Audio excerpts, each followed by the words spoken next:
এই সন্ধ্যার অনুষ্ঠানে উপস্থিত সকল জাতীয় নেতৃবৃন্দ, বিভিন্ন রাজনৈতিক দলের উপস্থিত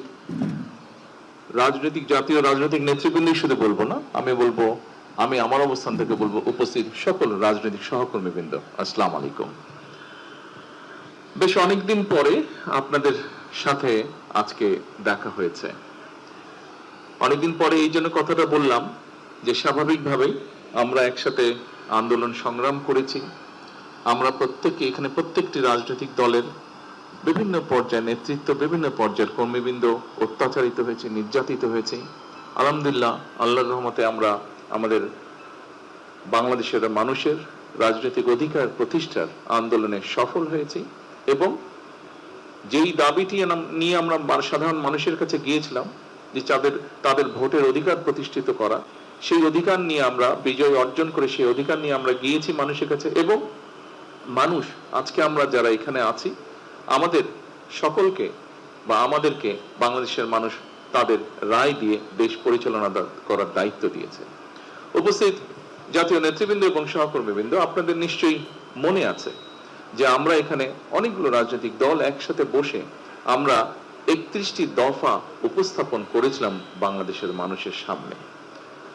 আপনাদের নিশ্চয়ই এটাও স্মরণ আছে যে 31 দফা রাষ্ট্র মেরামতের যে দফাগুলো আমরা উপস্থাপন করেছিলাম, সেটিকে আমরা সংস্কারই বলি, সেটিকে আমরা রাষ্ট্র মেরামতের দফাই বলি। আমরা যখন উপস্থাপন করেছিলাম তখন বাংলাদেশের অন্য অনেকগুলো রাজনৈতিক দল, অনেকগুলো বিভিন্ন ব্যক্তি, বিভিন্ন পর্যায়ে, যারা পরবর্তীতে আমরা দেখেছি যে সংস্কার নিয়ে অনেক বড় বড় কথা বলেছে, এই মানুষগুলোকে বা এই রাজনৈতিক দলগুলোকে আমরা তখন সংস্কারের সও বলতে দেখিনি।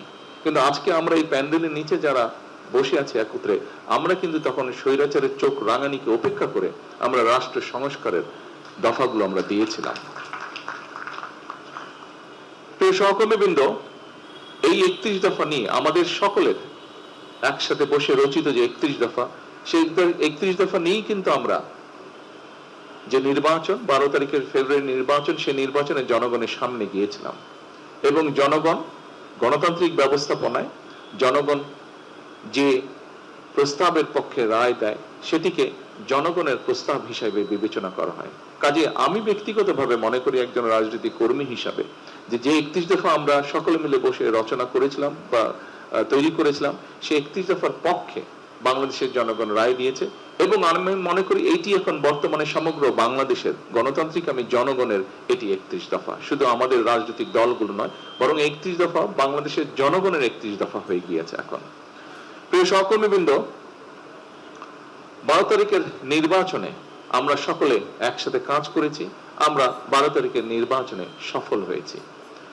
আপনারা নিশ্চয়ই দেখেছেন 5ই আগস্ট স্বৈরাচার বিতাড়িত হয়েছিল, কিন্তু স্বৈরাচার বিতাড়িত হওয়ার পরে একটি গুপ্ত বাহিনী 5 তারিখের পরে ধীরে ধীরে আত্মপ্রকাশ করেছিল এবং আপনাদের পরিষ্কার, আমি ডিটেইলে যাব না, বাট আপনাদের পরিষ্কার মনে আছে যে তারা 12 তারিখের নির্বাচন এবং 12 তারিখের নির্বাচনের আগে ঠিক স্বৈরাচারী কায়দায় ভিন্ন ডিজিটাল ওয়েতে তারা কিভাবে তাদের কাজগুলো চালিয়েছিল, কিভাবে তারা চেষ্টা করেছিল বাংলাদেশের জনগণকে বিভ্রান্ত করার জন্য। বাট ঐতিহাসিকভাবে সত্য, বাংলাদেশের জনগণ যখনই স্বাধীনভাবে তাদের মতামত দেওয়ার সুযোগ পেয়েছে, তারা সকল সময় দেশের পক্ষে, জনগণের পক্ষে সঠিক সিদ্ধান্ত গ্রহণ করতে কখনো ভুল করেনি এবং ঠিক 12 তারিখের নির্বাচনেও তারা সেটিই করেছে। আমি সঙ্গত কারণেই নামটি উচ্চারণ করতে চাইছি না। কয়েকদিন আগে আমার সাথে অন্তর্বর্তীকালীন সরকারের একজন উপদেষ্টা সাক্ষাৎ হয়েছিল। কথা প্রসঙ্গে উনি বলছিলেন যে উনারা যে 18 মাসের মতন দেশ পরিচালনা করেছেন, এই 18 মাস উনারা দেখেছেন যে কত অসহায়ের মতন উনারা ছিলেন। উনি বলছেন, উনি একজন সেই সরকারের উপদেষ্টা হিসেবে বলছেন এবং উনি বলছেন সরকারের 60% উপরে সেই গুপ্ত বাহিনীর ইনফ্লুয়েন্স ছিল।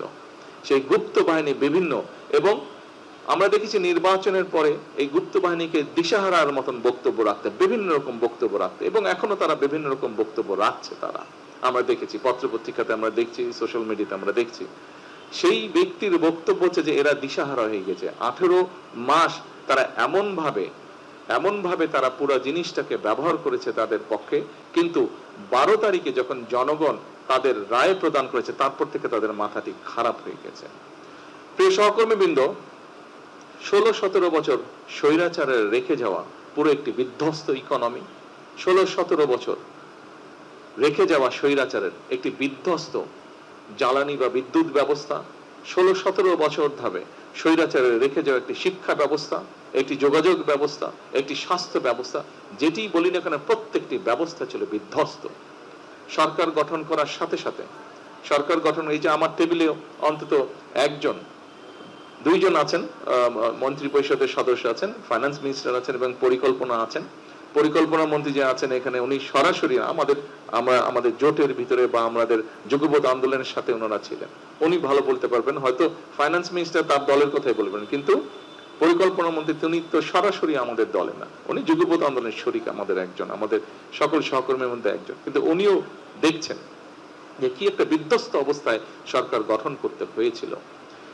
এবং সাথে সাথে একটা দিন পরে সরকার শুরু হওয়ার একটা দিন পরে রোজা এসেছে।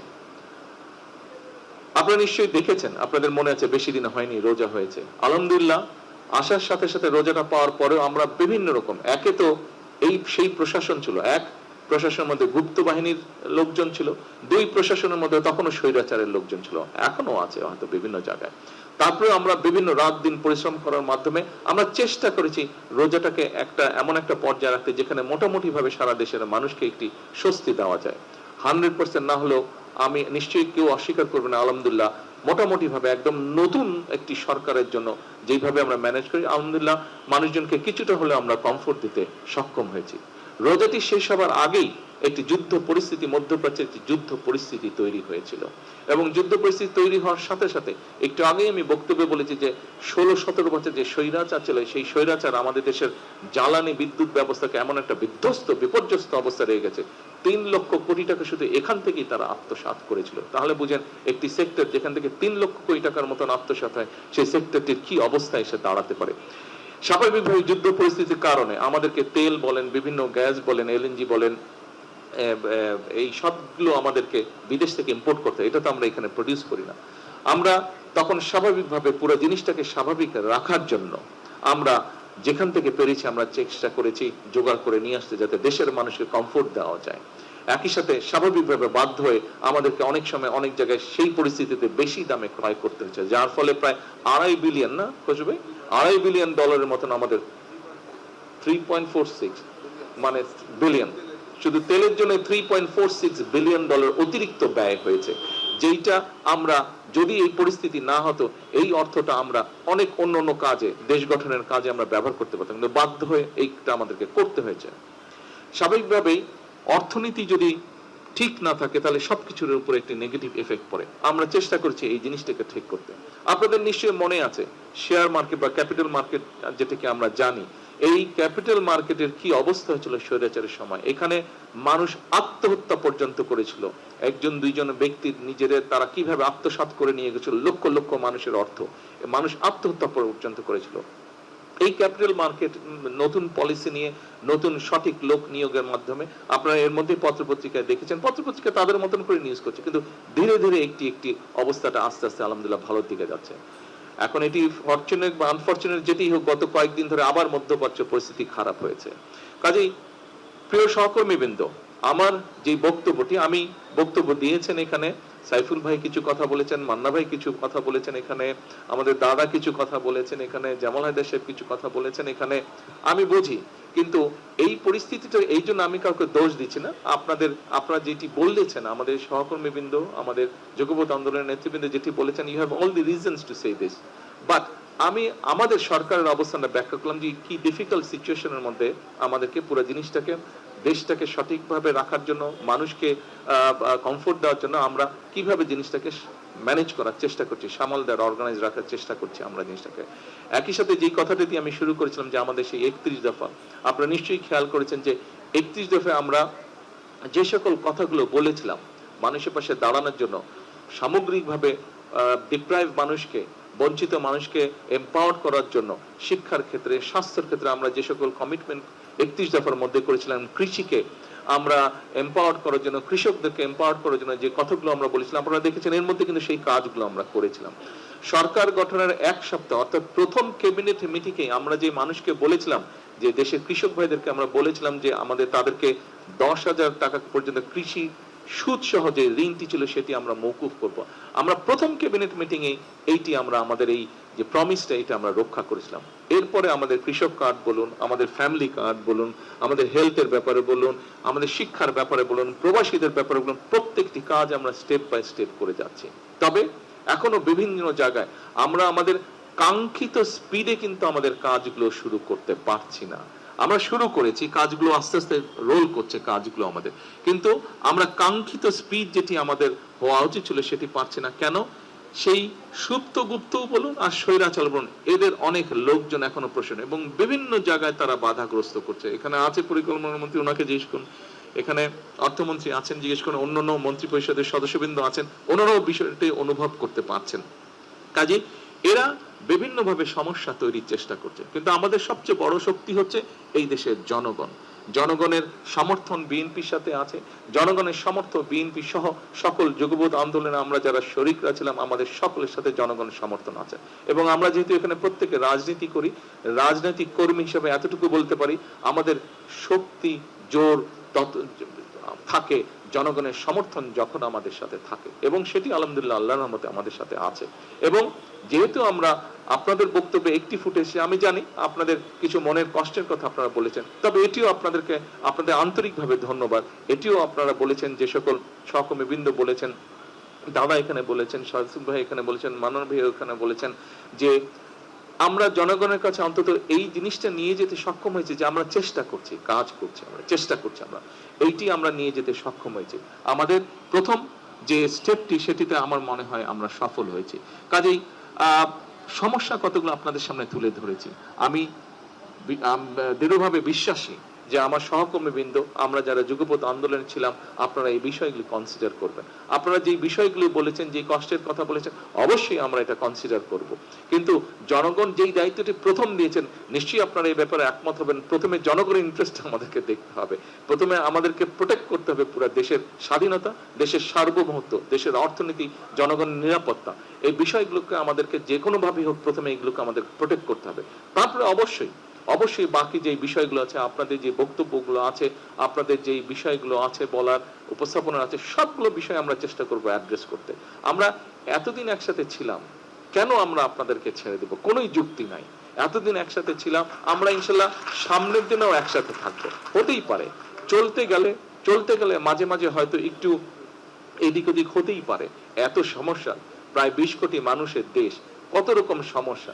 আপনি যদি দেখেন এই ঢাকা শহর পরিষ্কার করাই এখন একটা বিরাট সমস্যা হয়ে দাঁড়াচ্ছে। যেদিকে তাকাবেন ময়লা, এই পরিষ্কার করা একটা সমস্যা হয়ে দাঁড়াচ্ছে। এদিক দিয়ে পরিষ্কার করলে ওই দিক দিয়ে ময়লা করে ফেলছে, ওদিক দিয়ে পরিষ্কার করলে এদিক দিয়ে ময়লা করে ফেলছে, এই একটা অবস্থা। তাহলে চিন্তা করেন সমগ্র দেশের কি অবস্থা। অবশ্যই আপনারা এই ব্যাপারে ওয়াকিফ আছেন।